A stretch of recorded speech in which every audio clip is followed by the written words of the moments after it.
This video is regarding AccuCheck Active और सबसे ज़्यादा प्रॉब्लम हम लोग इसके अंदर एक फेस करते हैं बिकॉज इसका जो टेस्ट स्ट्रिप होता है 50 टेस्ट स्ट्रिप ही नॉर्मली मिलता है। 25 टेस्ट स्ट्रिप भी लिखा रहता है, लेकिन नॉर्मली आप जाएंगे शॉप्स में तो हमको 50 टेस्ट स्ट्रिप ही मिलता है। और अगर आप भी ये प्रॉब्लम फेस करते हैं बिकॉज अगर आप एरर्स नहीं करते हैं और 50 टेस्ट स्ट्रिप फिर बहुत ज़्यादा हो जाता है। आप देखिए 50 का मतलब हो गया कि पर मंथ अगर आपको 2 टेस्ट स्ट्रिप की रिक्वायरमेंट है तो अप्रॉक्सीमेटली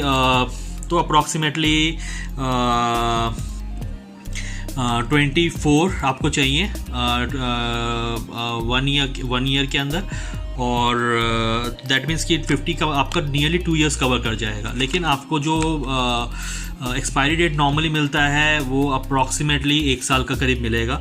ये भले ही दिखा रहा है कि 2013 का इसका मैन्युफैक्चरिंग है और इसमें 11-12 मीन्स नवंबर 21 तक का चलेगा। लेकिन दैन जब मैंने ख़रीदा था तब अक्टूबर हो चुका था और मेरे को सिर्फ 1 साल अप्रॉक्सीमेटली 1 साल 1 महीना के करीब मिला। So these test strips are a lot. और ये इंडिकेटर आप देखेंगे कि ये इंडिकेटर शो कर रहा है कि आपका टेस्ट स्ट्रिप कब ख़राब हो जा रहा है। बिकॉज आपको पता है कि E1 एरर मशीन में आने लग जाता है और वो E1 एरर यही शो करता है कि आपका टेस्ट स्ट्रिप ख़राब हो चुका है। तो अगर आपको ये एरर आ रहा है और आपका टेस्ट स्ट्रिप ख़राब हो चुका है तो फिर आप अपने टेस्ट स्ट्रिप को किस तरीके से लॉन्जिविटी मीन्स लंबे समय तक कैसे आप उसको कोशिश करें कि वो चल सके। तो इसी के लिए ये वीडियो पर्टिकुलरली आप कैसे अपने टेस्ट स्ट्रिप को लंबे समय तक चला सकते हैं। तो उसके लिए आपको क्या करना है कि अपने पुराने जो डब्बा है आपको उसको फेंकना नहीं है। आपको जो नया डब्बा मिला है और जो पुराना डब्बा है उसको फेंकिए मत। आप देखेंगे जो ये डब्बे होते हैं ये बिल्कुल एयर टाइट होते हैं और ये पूरा का पूरा एयर टाइट है। अब क्वेश्चन आता है कि ये डब्बे एयर टाइट क्यों बने हैं। डब्बे एयर टाइट इसलिए हैं बिकॉज मेरे को एक केमिस्ट ने बताया था कि ये जो टेस्ट स्ट्रिप्स होते हैं दीज आर लाइक वेजिटेबल्स और अगर इनको हवा लगेगा तो ये ख़राब हो जाएगा जो टेस्ट स्ट्रिप है। तो आपका बेसिकली इसका मतलब यही है कि टेस्ट स्ट्रिप को हवा नहीं लगना चाहिए और इसी के लिए ये डब्बे भी इस तरीके से बनाए गए हैं कि इनको हवा ना लगे। So that is why they have made this product in they have designed it in such a way so that it is completely air tight. So the strips are not suppose to be subjected to air.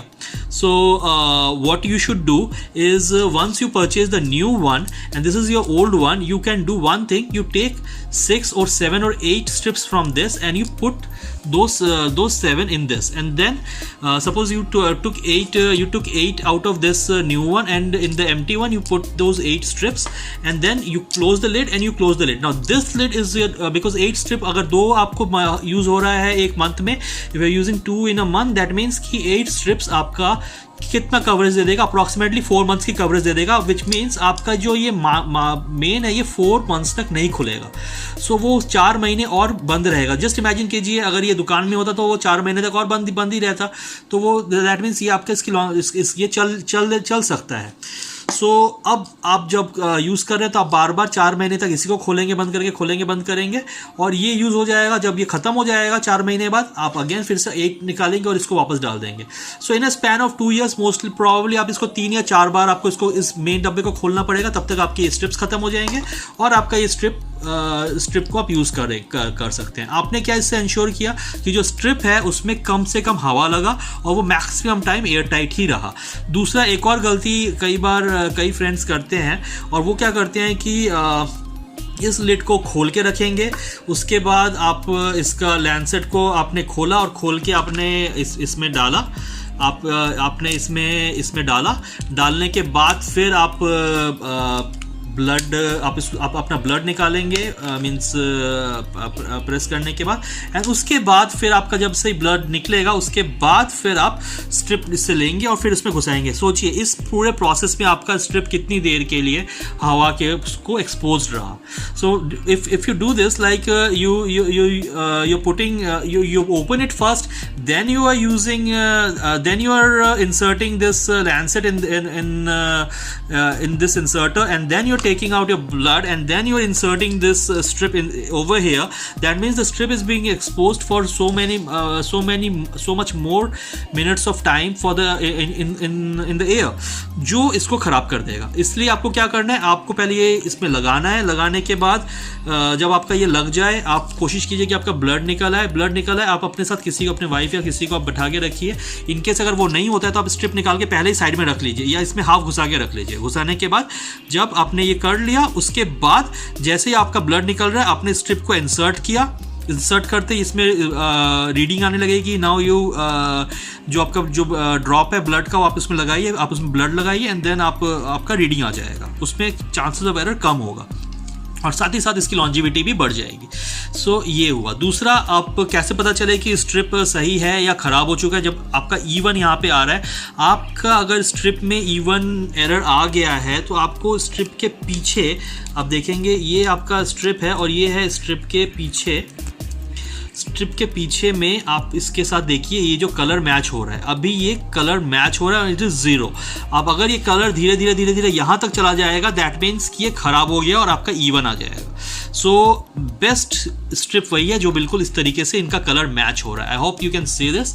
आपको इसमें दिख रहा होगा, is it visible तत्व easily? ठीक है, I hope आप इस कलर को देख सकते हैं। ये देखिए, इसके साथ मैं हर शेड के साथ इसको मैच करवा के दिखा रहा हूँ। ठीक है, सो ये जो आपका शेड कार्ड है, यही बताता है कि आपका स्ट्रिप कितना अच्छा है और कितना गुड है। सो ये वापस हम इसमें डाल देंगे और इसको बंद कर देंगे। सो यही बेसिक कॉन्सेप्ट है इसको यूज़ करने का और किस तरीके से आप इसको लंबे समय तक यूज़ कर सकते हैं और बगैर अपने स्ट्रिप को ख़राब करें। सो यही बेसिक फंक्शन है और यही होता है। दूसरा, कई बार हम लोग जब लैंसेट ख़रीदने के लिए जाते हैं तो अलग अलग तरीके के लैंसेट मिलते हैं। तो फॉर दिस पर्टिकुलरली एक्यूचेक एक्टिव, ये पर्टिकुलरली ये वाइट वाला चलेगा और ये जो ब्लू वाला है ये नहीं चलता है, बिकॉज ये दूसरे किसी मशीन के लिए है। सो ये वाइट वाला आपका चलेगा और ये सेटिंग जो है ये तो आपकी पर्सनल सेटिंग्स होती हैं, तो जितने आप ये करेंगे उतना ज़्यादा वो बाहर की तरफ निकला रहेगा। मेरा पर्टिकुलरली आई लाइक 5, तो 5 इज़ गुड और यहाँ पे सेंटर में है और आप बंद करके आप उसको यूज़ कीजिए and it is a good machine of telling for telling कि आपका जो फास्टिंग एंड नॉन फास्टिंग है वो कितना होना चाहिए और आप इसको इस तरीके से यूज़ कर सकते हैं। So this is about it. I hope आपको आप इसको ट्राई करके एक बार देखिए और देखिए कि आपका जो ये पैक है, ये पैक कितने दिनों तक आपकी स्ट्रिप्स को आप लंबे समय तक चला सकते हैं इस मेथड से। आई होप ये आपको हेल्प करेगा। Watching our video friends, and I hope this video was helpful, and if you have any problems or suggestions, please do write us it in the comments and we'll surely make some more videos like this. Bye bye.